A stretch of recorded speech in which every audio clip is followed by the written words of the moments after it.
Hey guys, मैं हूं के जेड। आप देख रहे हैं हमारा चैनल के जेड ट्यूटोरियल पॉइंट। तो आज हम बात करेंगे इमेज एचटीएमएल इमेज के कुछ और प्रॉपर्टीज़ हैं उनके बारे में। तो हम देखेंगे आज इमेज फ्लोटिंग के बारे में, ठीक है। तो इसके कुछ पॉइंट्स हैं, उसको डिस्कस कर लेते हैं हम।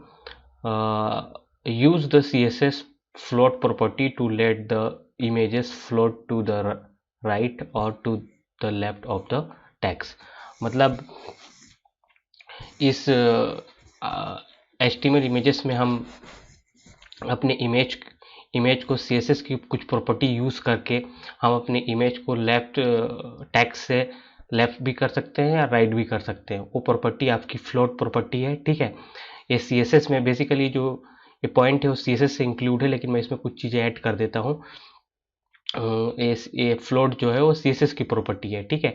तो इस प्रॉपर्टी को यूज़ करके हम, ठीक है, इस प्रॉपर्टी को यूज़ करके हम अपनी इमेज को लेफ्ट या राइट कर सकते हैं, या फिर जो टैक्स है उससे हम लेफ्ट और राइट अरेंज कर सकते हैं, ठीक है।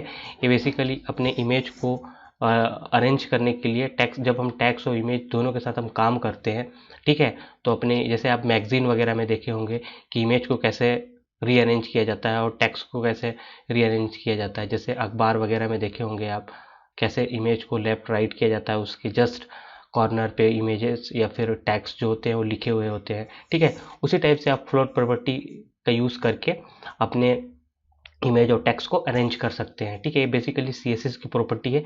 तो यहाँ पर देख सकते हैं आप, इमेज SRC वही इमेज है आपका, बस ये जो स्टाइल, आपकी जो स्टाइल प्रॉपर्टी एट्रीब्यूट्स है उसको इंक्लूड करना पड़ेगा आपको इसके अंदर, ठीक है। इमेज के अंदर, इमेज टैग के अंदर आपको जो स्टाइल एट्रीब्यूट्स है उसको इंक्लूड करना पड़ेगा।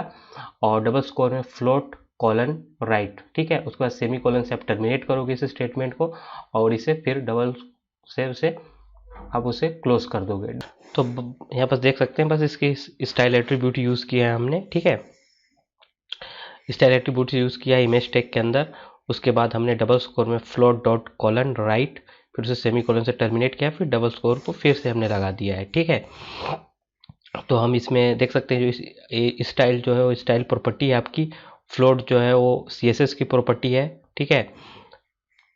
जो यहाँ पर हमने राइट लिखा हुआ है वो क्या है, आपकी इस प्रॉपर्टी की वैल्यू है, ठीक है। इसको टर्मिनेट कर दिया स्टेटमेंट का। और अल्ट आपको पता ही है किस लिए किया जाता है, इमेज की डिस्क्रिप्शन के लिए हम जो अल्टरनेशन है उसको यूज़ करते हैं। और विड्थ एंड हाइट उसकी इमेज को अरेंज करने के लिए, मतलब हम उसकी हाइट और विड्थ क्या रखना चाहते हैं, ठीक है। और जो फ्लोट है वो दो प्रॉपर्टी स्टोर करके रखता है आप अपने पास, लेफ्ट एंड राइट, ठीक है।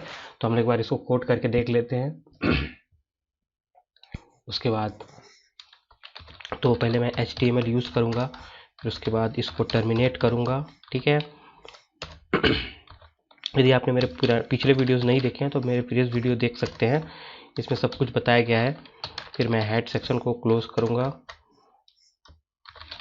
उसके बाद मैं बॉडी टैग यूज़ करूँगा, फिर बॉडी टैग को क्लोज करूँगा।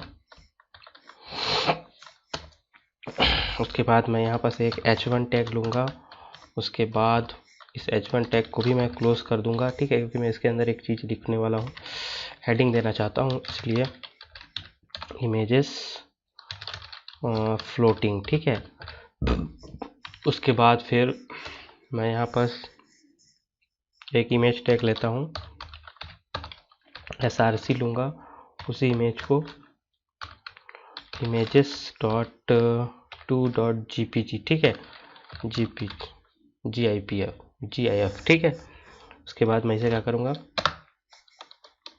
उसके बाद फिर मैं स्टाइल प्रॉपर्टी लूँगा, स्टाइल प्रॉपर्टी जो स्टाइल एट्रीब्यूट, ठीक है, ये स्टाइल एट्रीब्यूट है, उसके अंदर मैं प्रॉपर्टी लूँगा कौन सी, फ्लोट की प्रॉपर्टी लूँगा। और उसे सेमी कॉलन के बाद जो फ्लोट स्टाइल की जो स्टाइल तो आपका एट्रीब्यूट्स हो गया, ठीक है, इस इमेज टैग के लिए। और आपकी जो फ्लोट है वो क्या होगी, प्रॉपर्टी होगी। और इसकी वैल्यू दूंगा मैं जैसे राइट, ठीक है। इसे टर्मिनेट करूंगा, उसके बाद इसके डबल स्कोर में फिर इसे यूज़ कर दूंगा। फिर मैं अल्ट यूज़ करूंगा, अल्ट में लिखूंगा कंप्यूटर सॉफ्टवेयर, ठीक है, जो वही चीज़ था उसी को मैं लिख रहा हूँ, कंप्यूटर सॉफ्टवेयर, ठीक। इसके बाद मैं इसे भी डबल स्कोर में रख दूंगा। उसके बाद फिर मैं इसकी विड्थ सेट करूंगा, विड्थ कितनी दूँ मैं इसकी, 300 दे रहा हूँ। आपको पता है कि विड्थ पिक्सल में यूज़ की जाती है आपका इसमें, ठीक है। और फिर उसके बाद मैं हाइट दूंगा, हाइट में मैं दूंगा 200, ठीक है। इसके बाद इसे मैं टर्मिनेट कर दूंगा। तो आप यहाँ पर देख सकते हैं कुछ नहीं है, बस आपको जो CSS की प्रॉपर्टी है उसको यूज़ करना है। एक फ्लोट क्या है, CSS की प्रॉपर्टी है, और ये राइट और लेफ्ट क्या है, उसकी वैल्यू है, ठीक है बस। और आपको स्टाइल एट्रीब्यूट्स तो लगाना ही पड़ेगा क्योंकि स्टाइल का यूज़ कर रहे हो आप। तो इसके बाद इसे आप सेव कर दो, आप यूज़ कर दो img.9, ठीक है। और हमेशा याद रखना है आपको एक्सटेंशन, आपको हमेशा एक्सटेंशन आपको HTML देना पड़ेगा, तब भी वो एक वेब पेज क्रिएट होगा, ठीक है। उसके बाद आप इसे सेव कर दें। एक बार हम इसे रन करके देख लेते हैं ये काम कर भी रहा है कि नहीं, ठीक है। चलते हैं अपने HTML वाले फोल्डर्स पे, उसके बाद हम इसे रन करा के देखते हैं। यहाँ पर देख सकते हो ये रन हो रहा है, ठीक है। एक बार आप इसे रिफ्रेश कर लो, तो आप यहाँ पर देख सकते हो रन हो रहा है। अब ये राइट साइड चला गया है, ठीक है। ये बेसिकली इसलिए यूज़ किया जाता है जब मैंने आपको एग्जांपल बताया था कि मैगजीन वगैरह में जैसे हमें इमेज और टेक्स्ट के साथ अरेंज करते हैं हम, ठीक है। तो उसके साथ आप लेफ़्ट राइट यूज़ करने के लिए आप फ्लोट का जो CSS की प्रॉपर्टी है उसको यूज़ कर सकते हैं। इसमें हम हल्का सा चेंज करके देखते हैं, लेफ़्ट करके देखते हैं, ठीक है। लेफ़्ट कर दिया। उसके बाद फिर से मैं इसको सेव कर दूंगा। उसके बाद फिर से मैं इसे एक बार रिफ्रेश कर देता हूँ, ठीक है। F5 से भी आप रिफ्रेश कर सकते हो, यहाँ से भी रिफ्रेश कर, देखिए ये लेफ्ट साइड आ गया, ठीक है। तो फिलहाल मुझे लगता है कि आपको ये वीडियो समझ में आ गया होगा। तो फिर मिलते हैं अपने नेक्स्ट वीडियो में, तब तक के लिए गुड बाय।